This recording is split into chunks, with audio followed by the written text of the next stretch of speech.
Hello, I'm going to show you how to use file name and line number filters on the memory tab of C++ Memory Validator.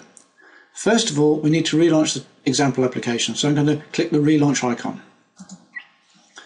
The example application is launched. Quite a bit of data has been created, so I'll just refresh the display.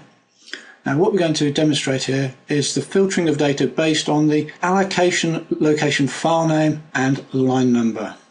So, for example, let's filter out this one here at MVexample.cpp line 213. We're going to create a local filter. I'm going to create a custom filter so we can customize exactly what we're filtering. So I'm going to do a right click, context menu, local filters, custom filter. This is the filter dialog. So we want to select the radio box for match using file and line. In the we want to match as the first trace, so this is where the allocation happens. If we just want to filter out any call stack with this particular file name and line number, we choose match as any trace, but we're interested in the allocation location, which is at the top of the call stack, so match as first trace on the radio box. Now on the combo, we need to find the example location, and it was line 213, which is there, and click OK.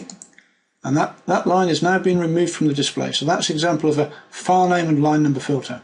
Now, if we actually only wanted to display that line, we wanted it to exclude everything else, well, we can do that as well. So click on the filter button, double click on the filter entry, and just click the invert button to invert the filter. Turn the filter upside down, click OK, because we're in the filter manager, click OK, or click apply if you want to keep the filter manager open. So I'm just going to click apply, and there we go. You can see there's just the one filter there, but that's not very useful, just the one on its own in this particular example. So I'm going to turn it back around again. So turn the inverted filter off, so it's just a normal filter. Click OK and click OK, and there we go. Back to the normal display with the one item filtered out by the filter.